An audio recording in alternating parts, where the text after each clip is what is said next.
Welcome back to our channel. ഇന്ന് നമ്മൾ നോക്കാൻ പോകുന്നത് ഈ നേന്ത്രപ്പഴത്തിൽ ഉണ്ടാക്കുന്ന ചിപ്സാണ്. അപ്പോൾ അതിന് നമുക്ക് ആവശ്യമുള്ളത് പച്ച നേന്ത്രപ്പഴമാണ്. ശരിക്കും നമ്മൾ പഴത്തിലുണ്ടാക്കുന്ന ചിപ്സും ഉണ്ട്, പക്ഷേ ഇന്ന് നമ്മൾ ഉണ്ടാക്കാൻ പോകുന്നത് ഈ പച്ച നേന്ത്രപ്പഴത്തിലാണ് കേട്ടോ. അപ്പോൾ ഇതെടുത്ത് മാറ്റി വയ്ക്കുക. പിന്നെ നമുക്ക് ആവശ്യമുള്ളത് ഇത്തിരി വെള്ളത്തിൽ ഉപ്പും മഞ്ഞളും ഇട്ട് കലക്കിയ ഈ വെള്ളം. അപ്പോൾ ഇതെടുത്ത് വയ്ക്കാം. പിന്നെ നമ്മുടെ പഴത്തിൻ്റെ തൊലിയൊക്കെ നീക്കണം.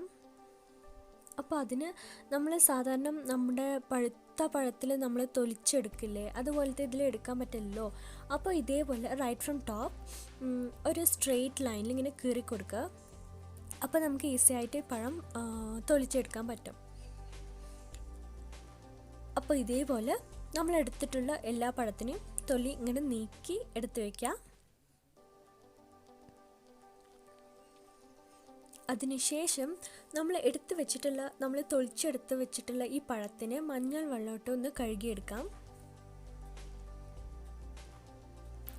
പിന്നെ നമ്മൾ ചൂടാക്കിയ എണ്ണയിൽ ഈ പഴത്തിനെ ഇങ്ങനെ സ്ക്രേപ്പ് ചെയ്ത് ഇട്ട് കൊടുക്കാം.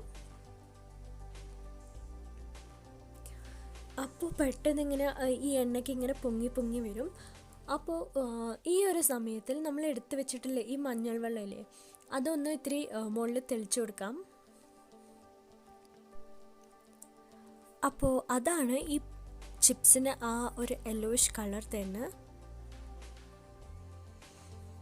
പിന്നെ നമുക്ക് മാറ്റി മറിച്ചിട്ടിട്ട് ഇത് നല്ലോണം ഫ്രൈ ആക്കിയിട്ട് എടുക്കാം.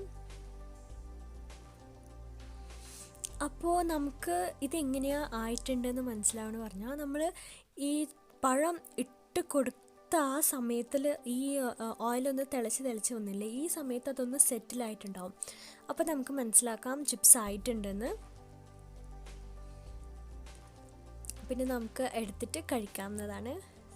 എല്ലാവർക്കും ഇഷ്ടപ്പെടും എന്ന് വിചാരിക്കുന്നു. ഇഷ്ടപ്പെട്ടാൽ ലൈക്ക് ചെയ്യൂ, സബ്സ്ക്രൈബ് ചെയ്യൂ, ഷെയർ ചെയ്യൂ.